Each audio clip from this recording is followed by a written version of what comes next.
हरदोई पहुंचे बीजेपी प्रदेश अध्यक्ष ने सपा पर साधा निशाना, बोले गठबंधन नहीं ठगबंधन। जी हां, हरदोई में उत्तर प्रदेश बीजेपी के अध्यक्ष भूपेंद्र चौधरी पूर्व मंत्री उपेंद्र तिवारी की पुण्यतिथि पर उनको श्रद्धांजलि अर्पित करने के लिए शनिवार की सुबह ट्रेन से हरदोई पहुंचे। प्रदेश अध्यक्ष का स्वागत करने जनपद के जिला अध्यक्ष अजीत सिंह बब्बन, राज्य मंत्री रजनी तिवारी के साथ कई बड़े नेता स्टेशन पर पहुंचे। ट्रेन के हरदोई पहुंचने पर भारतीय जनता पार्टी के सभी पदाधिकारी व नेताओं द्वारा भाजपा प्रदेश अध्यक्ष भूपेंद्र चौधरी का जोरदार स्वागत हुआ। इसके बाद भाजपा प्रदेश अध्यक्ष राज्य मंत्री रजनी तिवारी के आवास की ओर रवाना हो गए। भाजपा प्रदेश अध्यक्ष भूपेंद्र चौधरी ने स्वर्गीय उपेंद्र तिवारी के चित्र पर माल्यार्पण करते हुए श्रद्धांजलि अर्पित की। भाजपा प्रदेश अध्यक्ष ने विपक्ष पर भी जमकर साधा निशाना। भाजपा प्रदेश अध्यक्ष ने कहा कि सपा किस समय की बात करती है। अखिलेश यादव के कार्यकाल में गुंडा माफिया राज हावी था। वहीं मुलायम सिंह यादव के कार्यकाल को भी याद दिलाते हुए कहा कि उनके द्वारा महिलाओं को लेकर बयान दिया गया था कि जिनकी सरकार में महिलाओं के विषय में गलत बातें कही गई, कार्यसेवकों पर गोली चलाई गई, उनको कुछ कहने का अधिकार नहीं है। हाल ही में कांग्रेस के बड़े नेता द्वारा अखिलेश यादव पर दिए गए बयान पर कहा कि राजनीति में भाषा की मर्यादा बनी रहनी चाहिए। हरदोई में अखिलेश यादव के दिए बयान पर किया पलटवार, बोले अपने समय की बात कर रहे हैं।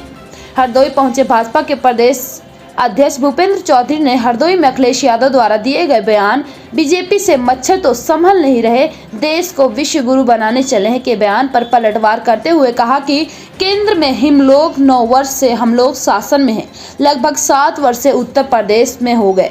योगी आदित्यनाथ के नेतृत्व में हमारा शासन चल रहा है। हमारे संकल्प पत्रों में जो भी बातें कही गई हैं समाज के सामने रखी गई हैं। आइए देखते हैं पूरी रिपोर्ट। सर, अखिलेश यादव जी आजकल हरदोई में ही है, यहाँ पर कार्यकर्ता शिक्षण को संबोधित करने आए। उन्होंने कल एक स्टेटमेंट दिया यहाँ पर कि बीजेपी से मच्छर तो संभल नहीं रहे, डेंगू को लेकर स्टेटमेंट दिया कि बीजेपी से मच्छर तो संभल नहीं रहे, देश का संभाल नहीं रहे। इस पर क्या प्रतिक्रिया है? 9 वर्ष से हम लोग शासन में है केंद्र और लगभग 7 वर्ष से उत्तर प्रदेश में योगी जी के नेतृत्व में हमारा शासन चल रहा है। हमारी सरकार ने जो हमारे कमिटमेंट, हमारे संकल्प पत्रों में बातें कही गई हैं, जो चुनाव से पहले सभी राजनीतिक दल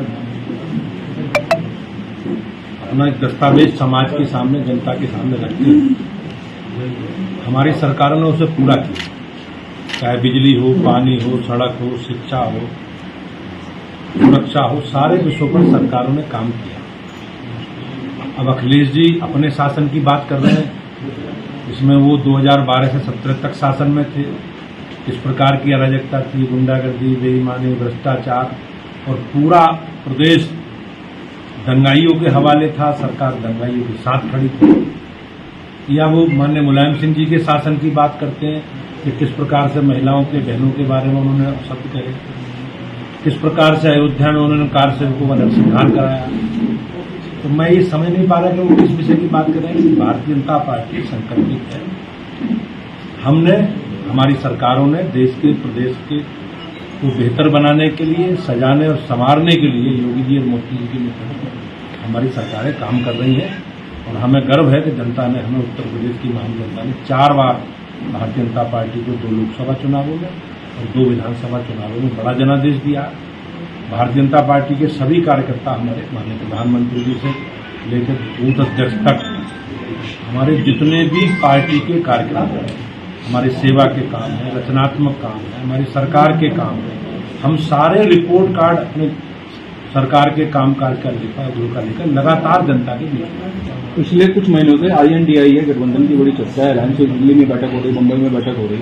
अखिलेश जी गए मध्य प्रदेश में उनका कुछ क्लैश हुआ। इसके बाद से बयान आने लगे, अखिलेश जी कांग्रेस के नेताओं को चिरकुट नेता बोल रहे हैं, कांग्रेस के नेता उनको अखिलेश कौन है ये सब बोल रहे हैं। क्या चल रहा है इसमें? कैसे आप इसको किस तरीके देखते हैं आप बीजेपी वाले?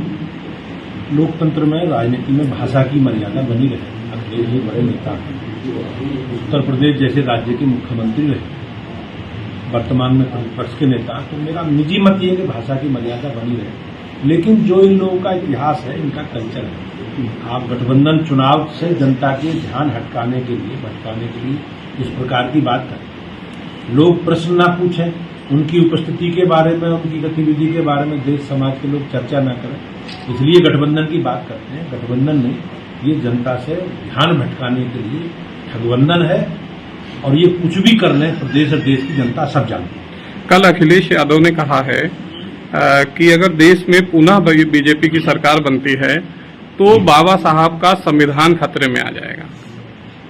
हम 9.5 वर्ष से हमारी केंद्र में सरकार है और संविधान और आरक्षण के विरोधी और बाबा साहब के प्रतीक चिन्हों को मिटाने का काम हमेशा समाजवादी पार्टी की सरकारों ने किया।